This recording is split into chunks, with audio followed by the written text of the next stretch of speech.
El director gritó corte 3 veces, pero mi esposo, una celebridad, seguía atrapado en un beso apasionado con su amor de la infancia. Como su asistente, amablemente les recordé la situación. Sin embargo, la vieja amiga rompió en llanto frente a todo el equipo, alegando que estaba demasiado inmersa en su papel. Mi esposo me reprendió diciendo que mis ojos y mi corazón estaban tan sucios que veía maldad en todo. Esa noche los paparazzi los captaron entrando y saliendo juntos de un hotel de 5 estrellas. En el pasado, esto me habría devastado, me habría obsesionado con él y me habría apresurado a manejar la crisis de relaciones públicas llorando a escondidas. Pero esta vez me di cuenta de que nuestros 5 años de matrimonio secreto no significaban nada. Justo después de hablar con un abogado sobre el divorcio, Eduardo entró al vestíbulo con la marca de labial de su amiga de la infancia Camila en el cuello. Al verme, la sonrisa se desvaneció de su rostro, su mirada se volvió fría y me dijo con Valeria: no puedes entender tu lugar. Esta es una sala de descanso para los actores principales organizada por el equipo. ¿Qué haces aquí? Me acerqué a la mesa de maquillaje y, tomando mi termo, respondí con indiferencia. Recojo mis cosas. Eduardo había empezado su día a las 5 de la madrugada, yo había preparado la comida del termo a las 3 y al ver que no la había tocado, entendí que ni siquiera la había probado. Cuando me vio girar para irme, frunció el ceño molesto y añadió: no vuelvas a preparar comida. No es comestible. No era la primera vez que decía que mi cocina era mala. Antes habría explotado y le habría reclamado. ¿No decías que querías comer lo que preparaba toda la vida? ¿Por qué ahora te disgusta? Pero esta vez ni siquiera me molesté en discutir. Fue lo único que dije. Al salir por la puerta, Eduardo me llamó desde la puerta. Esta noche habrá una cena con el equipo. El director quiere que hable con Camilla sobre el guión. Fingí no notar la culpa en su voz. Respondí fríamente: está bien. Después de cerrar la puerta, tiré el termo a la basura. La última escena se había filmado cerca de casa, así que Eduardo no se quedó en el hotel. Volvió alrededor de la 1007 May. Al ver que no lo esperaba en la sala como solía hacer, empujó la puerta del dormitorio y me dijo: Valeria, ¿sabes que tengo problemas para dormir? ¿Por qué no preparaste mi té relajante anoche? Se me acabaron las hojas de té. Le contesté mientras me tapaba con la manta. Si quieres, pide algo por delivery. Con un fuerte portazo, Eduardo salió hacia su estudio. Ese era su modo de mostrar que estaba enojado y en el pasado, yo habría pasado la noche en vela, finalmente humillándome para disculparme. Pero esa noche no fui tras él, ni tampoco lo hice al amanecer. Al día siguiente el equipo trasladó la filmación a una montaña remota. Por una vez, Eduardo me permitió viajar con él en la misma camioneta. Apenas subí, Camila, con un vestido sin espalda, se acercó elegantemente y preguntó: Eduardo, ¿tienes repelente para mosquitos? Siempre me pican. Al verme, cambió de tono. Ah, Valeria, ¿también vienes? Entonces será mejor que tome otro coche. Antes de que pudiera terminar, Eduardo me ordenó fríamente: Valeria, no puedes ser sensata. Deja de causar problemas. Ve en el coche de los asistentes. Por primera vez no discutí y bajé de la camioneta. Mientras observaba cómo me alejaba, Eduardo frunció el ceño. 5 minutos. Después, recibí un mensaje de WhatsApp. Hoy Camilla tiene una escena en la que muestra las piernas. No malinterpretes. Respondí brevemente. Entendido. La burbuja de escritura permaneció activa unos minutos. Sin pensar, cerré WhatsApp y apagué mi teléfono. Sin las órdenes de Eduardo, el paisaje en el camino se volvió más hermoso. Esa noche, mientras finalizábamos la filmación, una estructura montada por los carpinteros se derrumbó. Eduardo empujó a Camilla fuera del peligro y aunque ambos rodaron por el suelo, acabando con sus labios unidos accidentalmente, el equipo aplaudió y Camila se acurrucó tímidamente en sus brazos. No malinterpreten, no hay nada entre nosotros, dijo sonriendo. Eduardo no explicó nada, simplemente la sostuvo más fuerte. Mientras me alejaba cojeando. Encontré un lugar apartado para atender mi herida. Cuando regresé, todos ya se habían ido. La oscuridad me rodeaba y los sonidos de animales salvajes resonaban a mi alrededor. Me acurruqué junto a un árbol y esperé con miedo hasta el amanecer. Al bajar la montaña, finalmente tuve señal y Eduardo me llamó furioso. Valeria, ¿por qué no contestaste? Después de mis llamadas, Camila fue picada por mosquitos. Ve al hospital y cómprale medicina. Silenciosa. Escuché cómo su tono se volvía más impaciente. Te doy media hora para volver al set, respondí calmadamente. Estoy en la montaña. Hubo un silencio al otro lado de la línea, seguido de su voz más suave. Quédate donde estás. Voy a buscarte. Me tomará una. El sol ya brillaba alto, pero Eduardo nunca llegó. Finalmente arrastré mi cuerpo herido de vuelta al set. Al llegar, Eduardo entró a la tienda mientras terminaba una llamada con una nueva candidata para asistente. Su mirada recayó en mi teléfono y preguntó con frialdad. ¿Hablabas? Respondí sin emoción. ¿Con alguien que no conoces? Él asumió que era una llamada de un desconocido y no preguntó más. Entonces arrojó una caja de comida sobre la mesa. Te traje algo para comer. Al abrirla, percibí el hedor agrio de sobras en mal estado. Eduardo aclaró su garganta. Alguien tomó la caja equivocada. Me recosté en la cama y respondí: no importa, ya pedí mi propio delivery. Su expresión se oscureció. ¿Por qué no me dijiste que ibas a pedir comida? Valeria, te he dicho muchas veces que entre Camila y yo no hay nada. Todo es por la química en pantalla. ¿Por qué haces tanto escándalo? Respondí fríamente. No estoy haciendo un escándalo. Mi indiferencia solo lo enfureció más. Entonces, ¿por qué no compraste la medicina? Es solo un pequeño favor.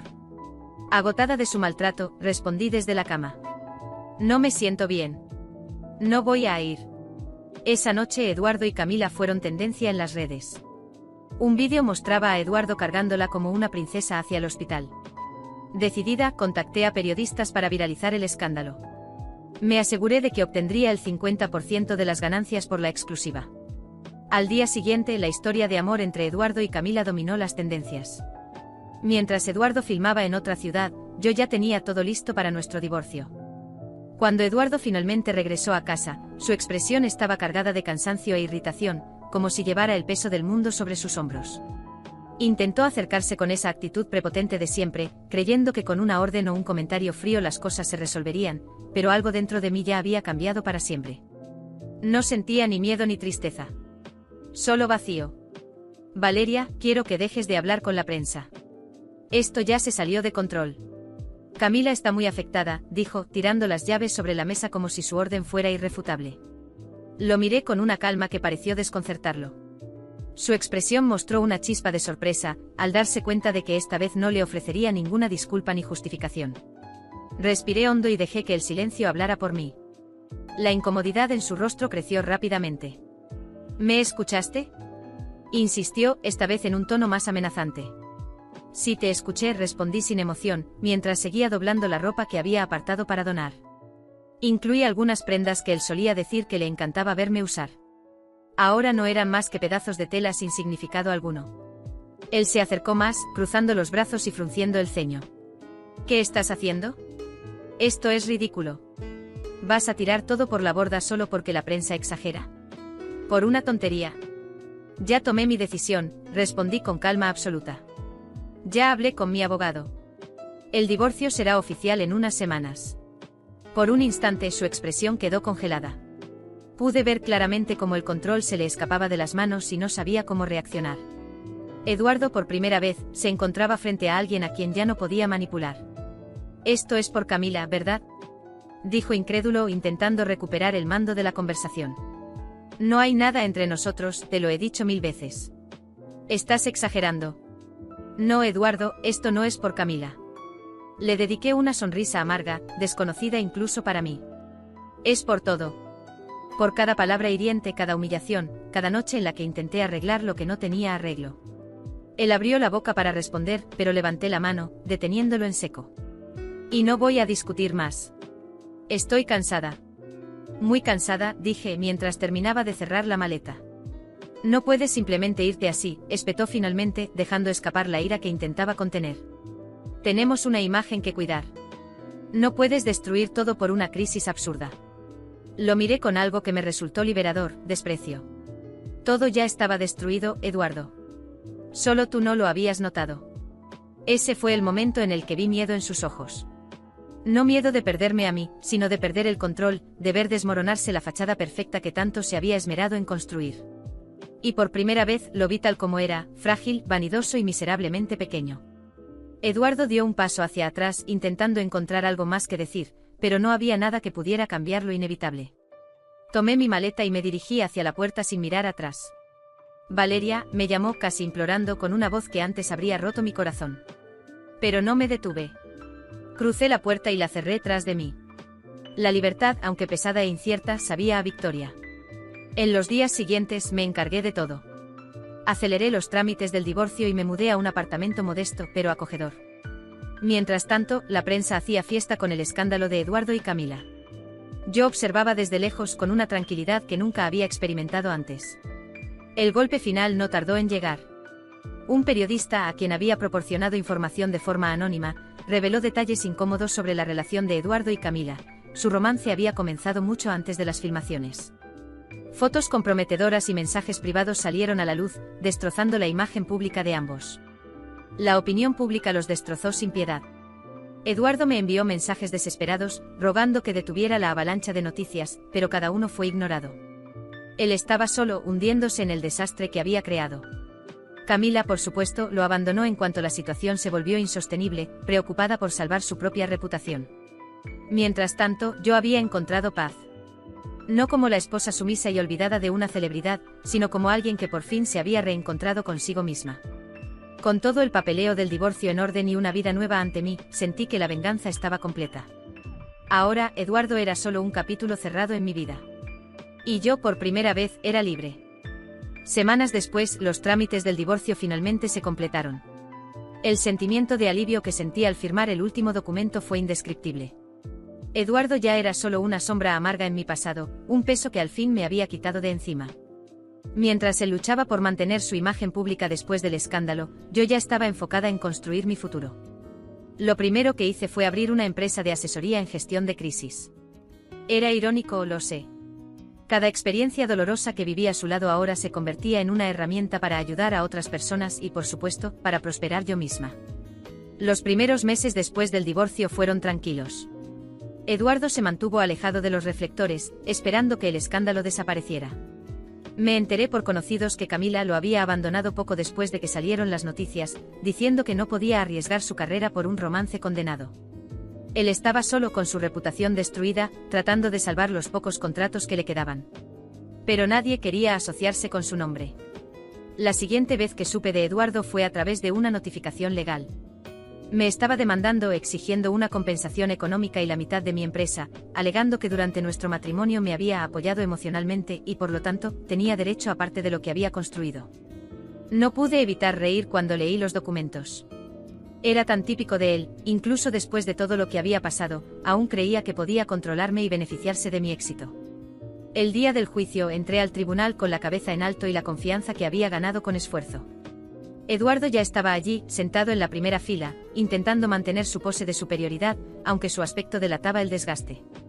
Cuando nuestras miradas se cruzaron, pude ver en sus ojos la esperanza de que yo vacilara, de que mostrara debilidad o buscara reconciliarme. Pero no lo hice. Le respondí con una sonrisa fría e indiferente, como tantas veces él lo había hecho conmigo. El juicio fue largo y agotador. Eduardo presentó argumentos absurdos, afirmando que mi empresa solo había tenido éxito gracias a su influencia en mi vida. Sin embargo, mi abogado, un verdadero profesional, desmontó cada una de sus afirmaciones, mostrando pruebas de que él nunca había contribuido en nada, sino que siempre había sido un obstáculo para mí. Después de horas de alegatos, el juez emitió su veredicto: Eduardo no tenía derecho a nada. Ni un centavo. Además, fue condenado a pagar los costos del juicio por intentar manipular el proceso legal. La expresión de derrota en su rostro fue un espectáculo que disfruté en silencio. No podía creer lo que estaba pasando. Al salir del tribunal, sentí como si finalmente hubiera cerrado el capítulo más doloroso de mi vida.